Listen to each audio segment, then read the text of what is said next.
Olá! No Vida Vivida de hoje, eu vou conversar com uma jornalista que, além de talentosa, é dona de uma beleza invejável. Com mais de 14 anos de carreira, atualmente ela é repórter do Jornal da Band.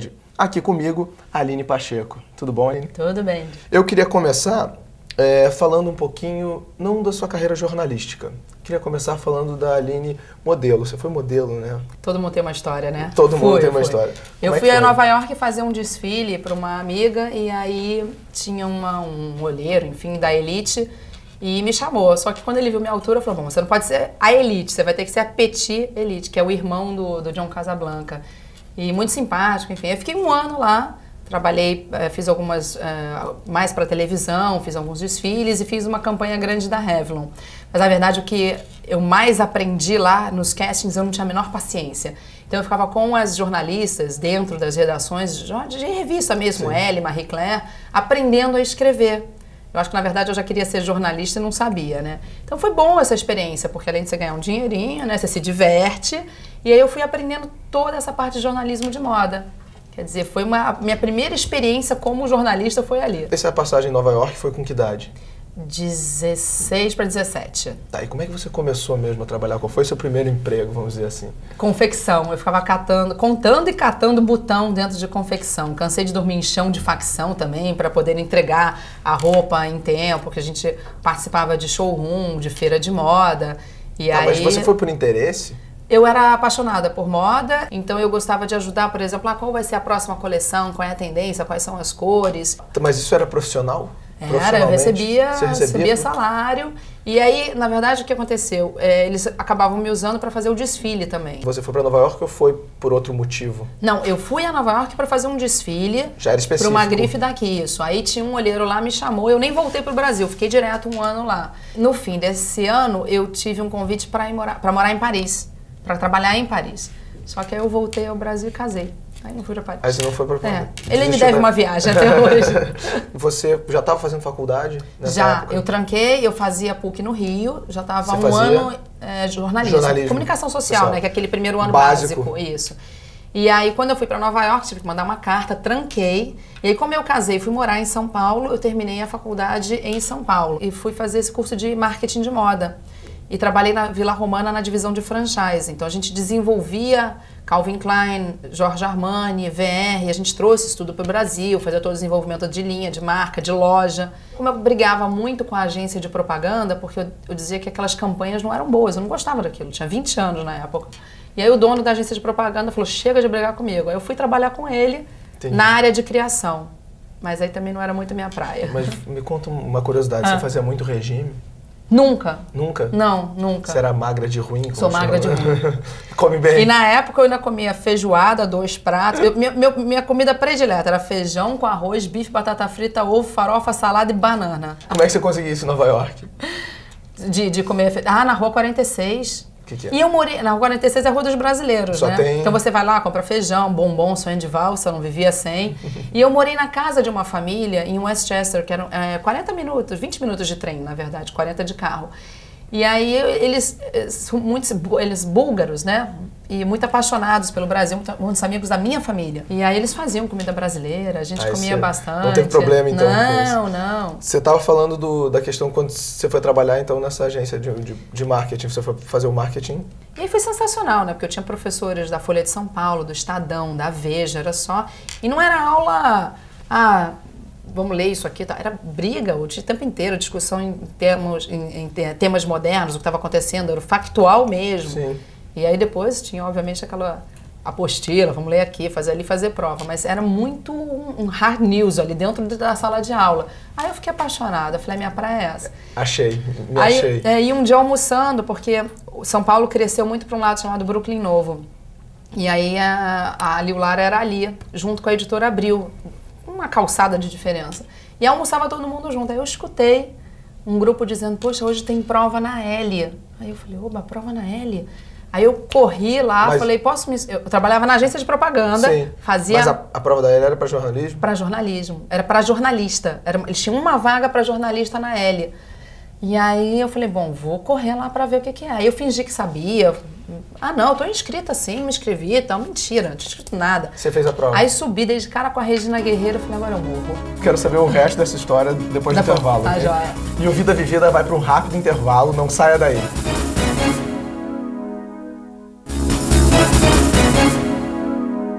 Estamos de volta com o programa Vida Vivida, hoje conversando com a jornalista Aline Pacheco.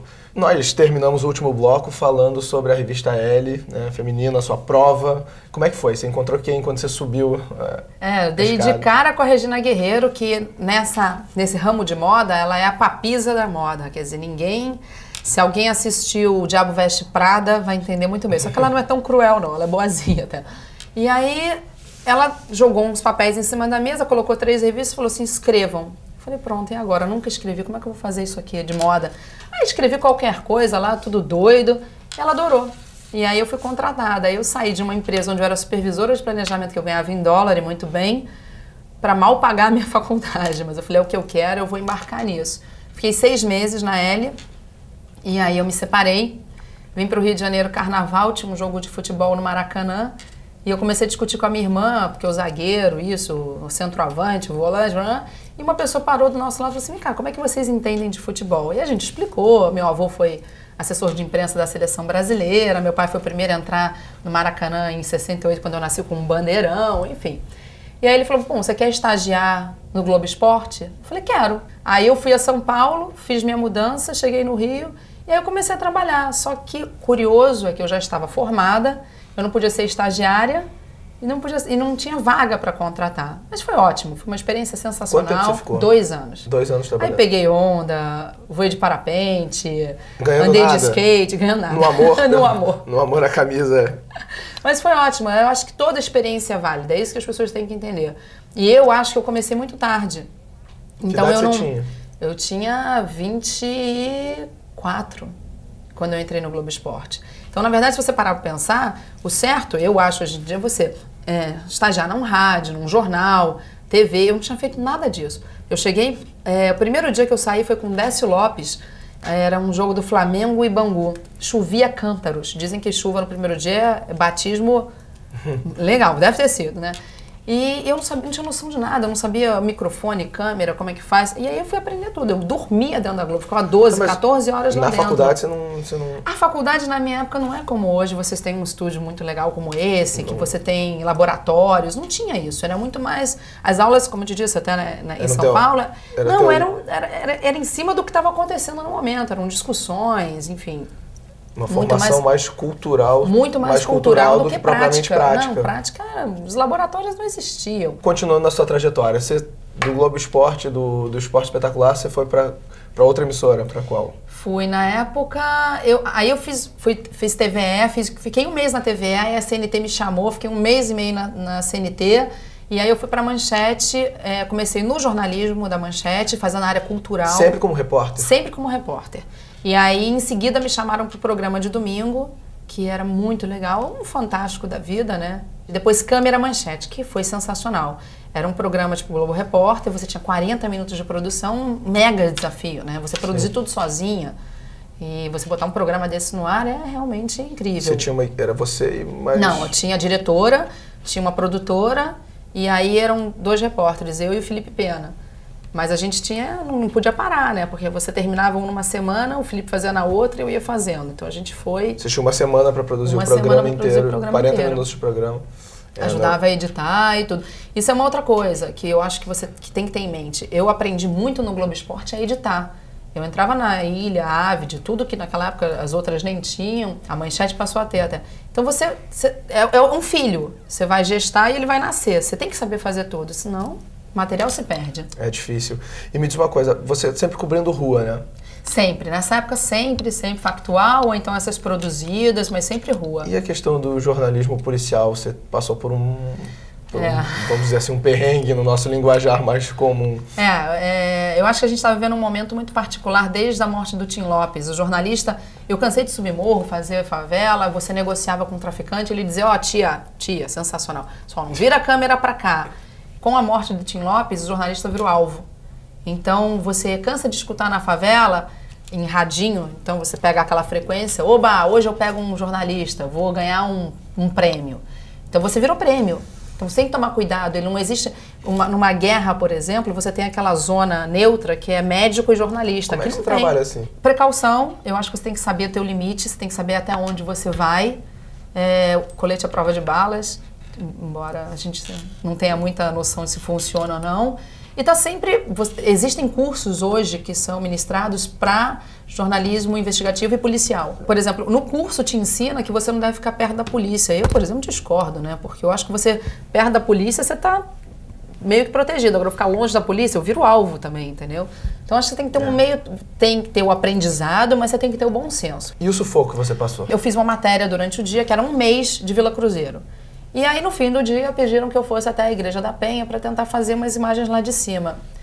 Quando a gente subiu aqueles degraus todos, quase morrendo, um segurança passou e disse, para que estão de olho. Eu estava muito desligada no telefone, conversando com o editor de São Paulo, quando eu dei de cara com um fuzil já bem perto do meu rosto. E aí eu fingi que não vi, porque eu continuei cabelo no rosto, assim, no telefone, pulei pra trás e comecei a brigar com o cinegrafista de brincadeira, assim. Você não sabe onde você parou o carro? Tá maluco? Quero ir embora, tô com fome, minha filha tá doente. Eu vim aqui pra fazer teleférico quebrado, porque eu queria que eles escutassem que eu tava...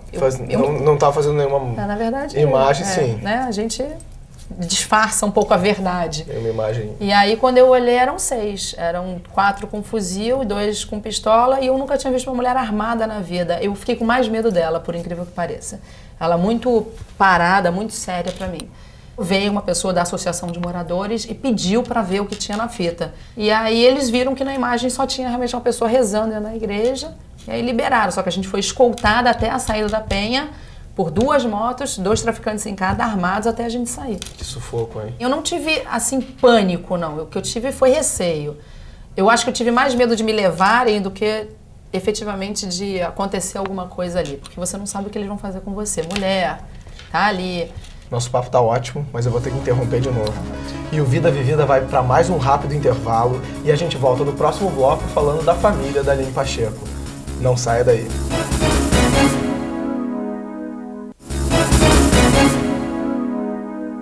E o programa Vida Vivida está de volta, hoje conversando com a jornalista Aline Pacheco. Aline, você falou no bloco anterior da sua filha, você tem uma filhinha? 6 anos. 6 aninhos, como é o nome dela? Maria Antônia. Maria Antônia. E como é que é a sua relação como mãe? Você é corujona, assim? Eu te digo que eu sufoco, coitada da criança, eu sou terrível. Ela é uma criança muito doce, muito esperta, autoritária, ariana, né? Tô perdida. Mas eu, assim, todo o meu horário vago é dedicado pra ela. Então eu sou aquela mãe que vai pra praia, vai pro teatrinho, vai pro cinema. Se tiver 4 festas... A agenda social da minha filha acabou com a minha vida. Ela tem 4 festas por dia, de segunda a sexta tem festa, um corre-corre pra lá e pra cá. Chega aniversário dela, são 250 crianças na festa. É um desespero. Mas ela, na verdade, eu acho que ela que me trouxe sorte. Porque quando ela nasceu, eu tava na Rede TV. Eu já tava meio sem paciência, cansada, já tinha passado por alguns sufocos e eu já estava realmente sem vontade. E aí quando ela nasceu, 1 ano depois, foi quando me chamaram para fazer esse teste na Band, eu falei, de novo aqueles testes que só quem passa, quem tem padrinho. Eu tava desanimada mesmo. Sim. Eu me lembro que antes de sair de casa, ela estava brincando comigo, ela me deu um beijo assim tão gostoso que eu falei assim, gente, foi diferente. É hoje. É hoje. E aí eu fiz o teste, tinham 40 pessoas, eu passei. Então eu acredito toda essa minha boa fase, porque eu acho que dali eu deslanchei. Eu fiquei 4 anos apresentando o jornal, fazia matéria, o jornal do Rio, da Bandeirantes, né? Boa noite. Termina a caçada ao líder do assalto à estação do metrô São Francisco Xavier em março do ano passado, quando foi morta a estudante Gabriela Prado, de 14 anos. E ali eu senti que como pessoa, como mulher, eu deslanchei muito. Ela é a minha luz, ela é a minha vida. Um amuleto. Ela foi um amuleto. Ela é meu amuleto, é verdade. A gente tem alguém querendo falar com você, vamos dar uma olhada? Mamãe, eu te amo, um beijo. Você é a melhor mãe do mundo. É pra chorar, né? Você vê Não, essa criatura. Mas tem mais gente querendo falar com você agora, vamos ver? Oi, mana, um beijo pra você, que você continue trilhando seu caminho, do seu trabalho, baseado na honestidade, que você continue tendo sucesso, muitas matérias, que você continue aí brilhando, estamos na torcida por você. Te amamos muito, um super beijo, tchau, tchau. E agora a gente continua. Falar da Aline é um motivo de orgulho para mim, porque eu fui o responsável pela carreira, digamos, pelo início da carreira que ela abraçou, já que eu fui um velho repórter, hoje estou afastado, mas torço pelo sucesso dela, porque esse sucesso advém do talento que ela tem. Então, eu só desejo que ela continue trilhando esse caminho e que obtenha mais sucessos do que ela já obteve até agora. Um beijão, Aline. Aline, sucesso para você. Você é uma menina linda, inteligente, lutadora e que você tenha muito brilho, muita saúde, muito sucesso na sua profissão e na sua vida em geral. Um beijo grande da avó. Oi, Aline, filha querida. Desejo tudo de bom para você, pela menina esforçada que você é, batalhadora, responsável, profundamente profissional, excelente mãe. E você sabe que, acima de tudo, a sua família toda te ama muito, nós todos nos amamos demais. Muito sucesso e um futuro cada vez mais brilhante para você e para sua filha. Um beijão. Aline, você é minha prima irmã querida. Eu vou torcer sempre por você. Você sabe que eu fiz jornalismo por sua causa. Eu sou sua fã número 1, talvez a número 2 ou número 3, porque tem muita gente que te ama aqui na tua família. Eu te desejo todo o sucesso do mundo pela pessoa maravilhosa que você é, pela mulher batalhadora que você é e pela sobrinha maravilhosa que você me deu. Um beijo enorme. Aline, nós chamamos! Acho que essa é a maior virtude que a gente pode ter, né? Amigos, família. Eu vou querer saber um pouquinho de cada um. Olha, meu avô... É tão engraçada essa história. Meu avô nunca quis que eu seguisse esses passos dele, porque ele também é advogado. Ele dizia que essa era uma área muito perversa, né? Ele já tinha passado por tudo. Ele foi... As primeiras mesas redondas de esporte, Globo, Manchete, SBT, Band, tudo ele participou. E ele realmente foi meu grande mentor, meu grande ídolo. Eu chamo de pinguinzinho, é meu pinguinzinho, todo fofo, assim. Se não fosse por ele, eu acho que eu não teria sido jornalista, não. Teria escolhido alguma outra coisa, mas ele... Eu tenho, assim... eu sou apaixonada mesmo. Meu avô é, assim, meu grande pai. Minha avó é aquela pessoa que sempre foi muito rígida com tudo, ensinando, explicando. Você pedir um dinheiro emprestado, ela dizia assim, emprestado é dado, porque se fosse dado, tudo bem, emprestado tinha que pagar juros. Então ela me deu todo esse senso de responsabilidade, de trabalhar desde cedo, guardar dinheiro, saber o que está fazendo. Aquela avózona que a mãe dizia não, corria pra avó, avó, por favor. Aí tinha sempre lá tudo guardado. A gente sempre morou muito junto, né? Minha mãe é uma pessoa que eu não seria igual. Ela tem 15 cateterismos, 8 angioplastias, 2 cirurgias cardíacas. Ela é uma sobrevivente, uma guerreira. Ela já sai de uma cirurgia puxando o tubo porque ela quer falar com a gente. Essa é... Se eu conseguir ser... Porque a minha avó foi pra minha mãe foi pra mim. Pra minha filha, assim, só um pouquinho, eu acho que eu já tô no caminho certo.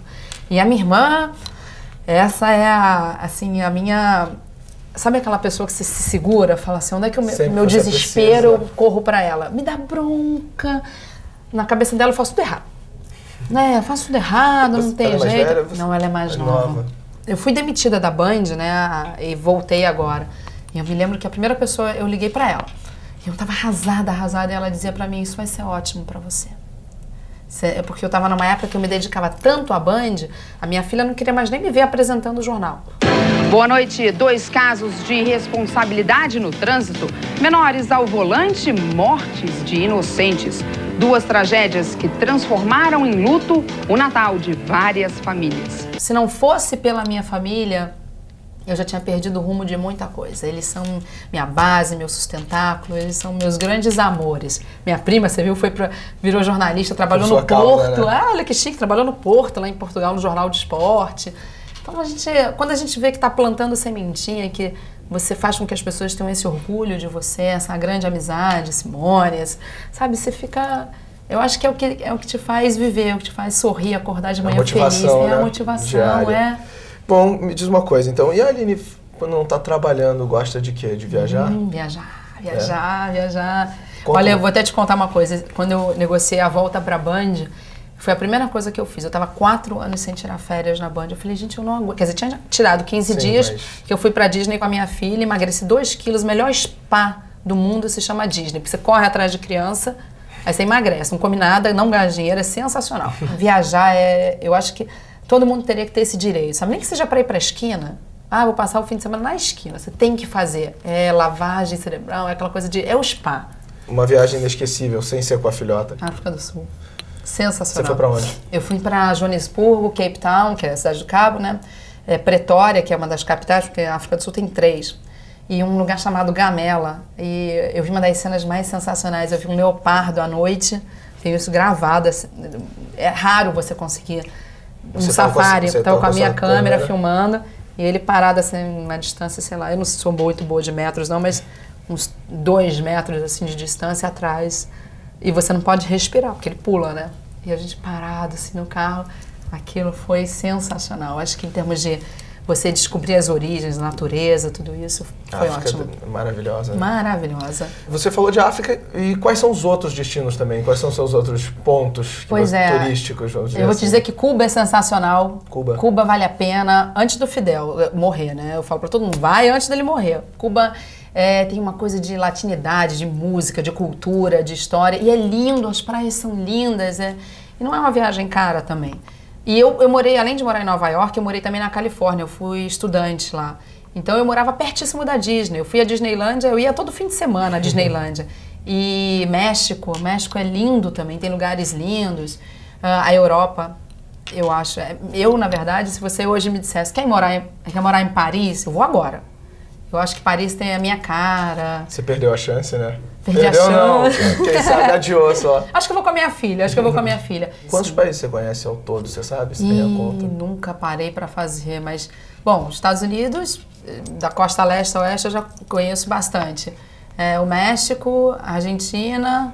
Falta algum continente aí? Falta, Austrália. Eu queria muito ir para o Oriente, assim, fazer uma viagem meio China, Japão. Vocês conhecem algum destino? Não, nada, infelizmente. E eu, assim, eu tenho muito medo, mas eu tenho muita vontade de fazer uma viagem, começando ali pela Grécia e seguindo pelo Oriente Médio. Quando você era criança, você praticava muito esporte, Sempre. né? Eu descobri, você fazia balé, natação, vôlei, tênis, tudo. E agora, o que você tem feito? Infelizmente, nada, mas eu voltei a jogar tênis. Tênis? Eu joguei bastante. Na verdade, assim, sempre que eu praticava um esporte, eu acabava competindo nele. Foi assim com natação, ginástica olímpica, ginástica rítmica, nado sincronizado. Eu joguei vôlei, joguei basquete, quebrei o nariz jogando handball, que eu joguei estadual de handball, né? Essa pessoa fortaleza aqui, né? E futebol era a única coisa que eu não era muito boa, não. Eu acertava canela. Aí ninguém queria jogar comigo. Era meio perna de pau no futebol. Mas sempre curti, dancei balé profissional até os 18 anos. Aline, nosso papo tá maravilhoso, mas o nosso tempo tá se esgotando. Eu queria que você deixasse uma mensagem para quem está nos assistindo sobre o jornalismo, sobre a vida, sobre o que você quiser. Eu acho que o que importa na vida é você fazer o que quer que seja que você faça, com muito amor, muita dedicação, com muita vontade, com muita garra. Se você é daquela pessoa que eu quero que chegue logo o fim de semana, pelo amor de Deus, é porque o que você está fazendo ali naqueles 5 dias não está valendo a pena. Pode ganhar até um pouco menos, não ter um trabalho de destaque, mas você tem que ser feliz. A vida passa rápido e se você não estiver se divertindo, fazendo as coisas que você gosta mesmo, não vai valer a pena. Tem que valer a pena sempre, sempre. Aline, brigadão pela sua presença. O papo foi ótimo. Querido, muito obrigada a você. E infelizmente o Vida Vivida vai ficando por aqui. Se você quiser entrar em contato com o nosso programa, envie um e-mail para tvuniversidade.br. Tchau e a gente se vê no próximo Vida Vivida.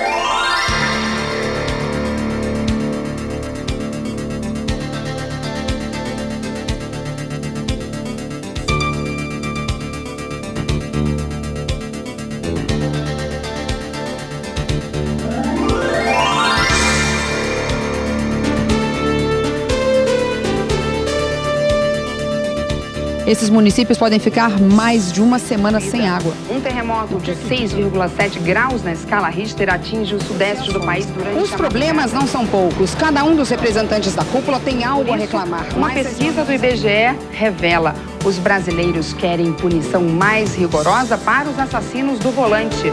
Alta velocidade e embriaguez são os 2 maiores inimigos da vida no trânsito.